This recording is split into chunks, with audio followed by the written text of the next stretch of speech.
PTA එක මේ අවුරුද්ද තුල අවසන් වෙනවා. பயங்கரவாத தடை சட்டம் இந்த வருடத்துக்குள் நீக்கப்படும். அதற்கான நடவடிக்கைகள் எடுக்கப்பட்டுள்ளன. அதற்கான முன்மொழிவு அமைச்சரவைக்கும் சமர்ப்பிக்கப்பட உள்ளது. இந்த வருடத்திற்குள் அதுக்கான செயற்பாடு நடைபெறும்.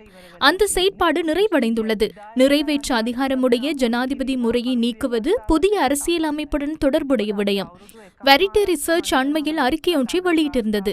நாம் சட்டங்களை மாற்றி அமைக்கும் வேகம் உயர்ந்த மட்டத்தில் இருப்பதாக அந்த அறிக்கையில் தெரிவிக்கப்பட்டிருந்தது. எனவே கடந்த 1.5 வருடங்களில் பல மாற்றங்களை ஏற்படுத்தியிருக்கின்றோம். அரசியல் அமைப்பு மாற்றம் என்பது சிக்கலுக்குரிய நடவடிக்கை. அதை 1.5 வருடங்களில் செய்ய முடியாது. ව්‍යවස්ථාවක් වෙනස් කරනවා කියන එක සංකීර්ණ වැඩක්. ඒක අවුරුදු 1.5කින් කරන්න පුළුවන් දෙයක් නෙවෙයි. සංවාදාත්මක කාරණාව තමයි පළාත් සභා මැතිවරණය. මොකද අවුරුදු 12ක් පළාත් සභා මැතිවරණයක් එනකන් ජනතාව බලාගෙන ඉන්නවා. ඇත්තටම පළාත් සභා මැතිවරණේ තියන්නේ නැද්ද? මේ පවතින ක්‍රමයටද යෝජනා වෙලා තියෙන අලුත් ක්‍රමයටද விசேடமாக ஒரு விடயத்தை கூற வேண்டும். பழைய முறையில் நடத்தப்பட்ட தேர்தல் தொடர்பில் பல விமர்சனங்கள் முன்வைக்கப்பட்டுள்ளன. அவ்வாறான விவாதத்தின் பின்னரே தேர்தலுக்கான முறைமை மாற்றி அமைக்கப்பட வேண்டும் என்ற யோசனை முன்வைக்கப்பட்டது. விசேடமாக கலப்பு முறை தற்போதைய நிலைமைக்கு அமைய செயற்பட்டால் பெண்களுக்கான பிரதிநிதித்துவம் அற்றுப்போகும்.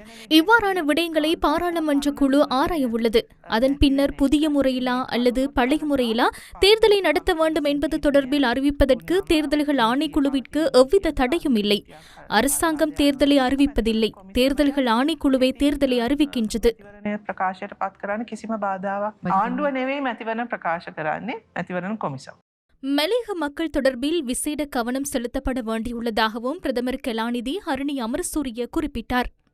මීට කලින් වෙලා තියෙන පුහුණු ගුරුවරුන් අඩුකම නිසා இதற்கு முன்னர் ஆசிரியர் பற்றாக்குறையை நிவர்த்திப்பதற்காக பயிற்சி பெறாத ஆசிரியர்களுக்கு ஆசிரியர் நியமனங்கள் வழங்கப்பட்டன.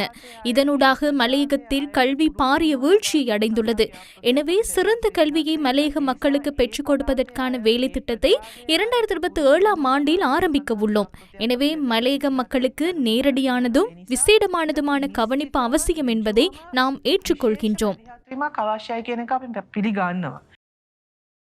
பிரதமர் கலாநிதி ஹரணி அமரசூரிய கலந்து கொண்ட முகுநட்ட முகுன நிகழ்ச்சி இன்றிரவு 10:30க்கு சிரச டிவியில் ஒளிபரப்பாக உள்ளது.